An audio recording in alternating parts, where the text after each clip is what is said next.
అందరికీ praise lord. దేవుని నామానికి మహిమ కలుగును గాక. మీరందరూ బాగున్నారు కదా? మీరు పెడుతున్న ప్రతి ప్రార్థన రిక్వెస్ట్కి అనేది మేము ప్రార్థన చేస్తూ ఉన్నాం. మా ఆశ అంతా ఒకటే. ఎక్కడైతే మీరు తృణీకరించబడ్డారో, ఎక్కడైతే వెలివేయబడ్డారో, ఎక్కడైతే గుండెలు పగిలేలాగా ఇచ్చారో అదే స్థలాల్లో నా ప్రభు మీ అందరిని హెచ్చించబోతున్నారు. విశ్వాసంతో ప్రార్థన చేయండి. ఘనమైన విజయాలు ఖచ్చితంగా నా ప్రభు మీ అందరికీ దయచేస్తారు. God bless you all. ఈరోజు విజయనగరంలో యవనస్తుల ప్రార్థన జరగబోతోంది. మేము ఆల్రెడీ ఆ స్థలానికి వచ్చేసాం. ఈ పక్కన కనిపిస్తున్న అడ్రస్కి మీకు దగ్గరగా ఉంటే తప్పకుండా మీరు ఆ ప్రార్థనలో పాలుభాగస్తులుగా ఉండాలని నా హృదయపూర్వకంగా మిమ్మల్ని ఆహ్వానిస్తూ ఉన్నాను. God bless you all. ఈరోజు ఒక ప్రశ్న మిమ్మల్ని అడగాలని ఆశపడుతున్నాను. ఎందుకు ఆగిపోయారు? ఎవరి మాటలు విని మీరు వెనుకడుగు వేస్తున్నారు?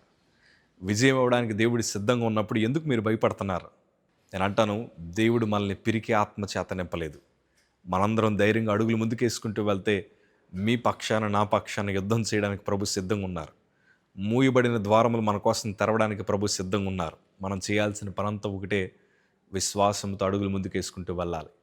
నువ్వు విజయాన్ని పొందకుండా ఉండాలని, నువ్వు నీ కుటుంబం సంతోషంగా ఉండకూడదని సాతాను పలు రకాల స్నేహితులను, పలు రకాల మాటలను నీ చెవిని పడేలాగా చేస్తాడు. ఎలాగో తెలుసా? నువ్వు సాధించలేవు. ఇంక నువ్వు ఎన్ని డబ్బులు ఖర్చు పెట్టినా వృధానే. నువ్వు ఉద్యోగానికి ఎన్ని ప్రయత్నాలు చేసినా వృధానే. నువ్వు ఎంత కష్టపడినా నీ అప్పులు తీర్చలేవు. నీకు వివాహం జరగదని పలు రకాల మాటలు మనకు వాడు వినిపిస్తూ ఉంటాడు. ఇవన్నీ విని మనం బలహీనపడిపోయి అడుగులు ముందుకు వేయడం మానేసి అక్కడే ఆగిపోతున్నాం, అక్కడే నిలిచిపోతున్నాం, భయం చేత నింపబడ్డాం. కానీ నేను అంటాను, ఈరోజు ఒక అడుగు మీరు ముందుకేయండి. మీ చరిత్రను మార్చడానికి నా ప్రభు సిద్ధంగా ఉన్నారు.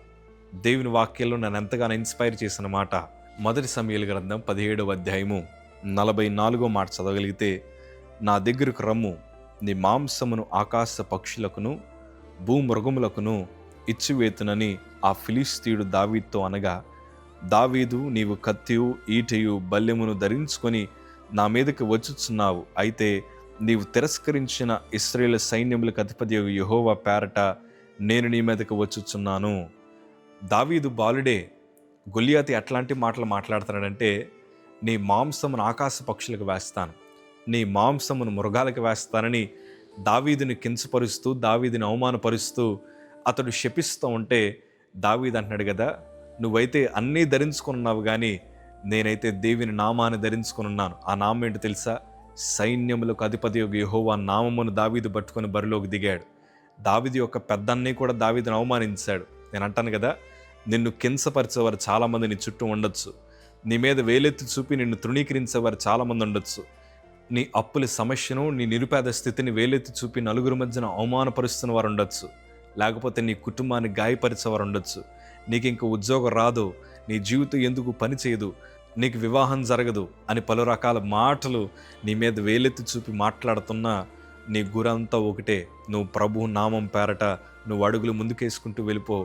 దేవుడు గొప్ప విజయాలు ఖచ్చితంగా మీ అందరికి అనుగ్రహిస్తారు. నీ రోగాన్ని ఎత్తి చూపి నువ్వు బలహీనుడు అనొచ్చు. లేకపోతే నీ కుటుంబ పరిస్థితులను చూసి అనేక మంది హేళన చేసి ఉండొచ్చు.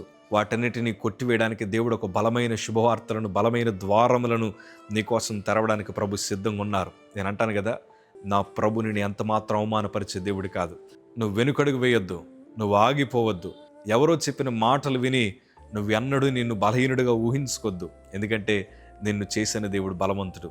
ఈరోజు నేను సేవలోకి వచ్చిన తర్వాత కూడా చాలామంది అన్నారు, వీడి సేవ ఎట్లా చేస్తాడో చూద్దామని నా భాషను తిట్టిన వారు ఉన్నారు. నాకు సరిగ్గా రాయడం కూడా వచ్చేది కాదు, నాకు సరిగ్గా స్పష్టంగా తెలుగు కూడా చదవడం వచ్చేది కాదు. అనేక మంది అన్నారు, వీడి సేవ ఎట్లా చేస్తారో చూద్దామని హేళన చేశారు. కానీ వారి కళ్ళ ముందరే సేవకుడిగా ప్రభు నిలబెట్టాడు. నన్ను నిలబెట్టిన దేవుడు మీ అందరినీ కూడా నిలబెడతారు. వెనుకడుగు మాత్రం వేయొద్దు. మీరు ఒక్కడుగు ముందుకేయండి, మిమ్మల్ని 100 అడుగులు నా ప్రభు హెచ్చించడానికి సిద్ధంగా ఉన్నారు. మీరు ఒక మంచి నిర్ణయం తీసుకొని ఈరోజు ముందరకు వెళ్ళండి. విశ్వాసముతో ఉండండి. ఎన్నడూ మీ ప్రయాణం ఆపొద్దు, మీ ప్రార్థన ఆపొద్దు. మీ విశ్వాసాలను బలపరుచుకోండి. దేవుడు గొప్ప విజయాలు ఇస్తారు. God bless you.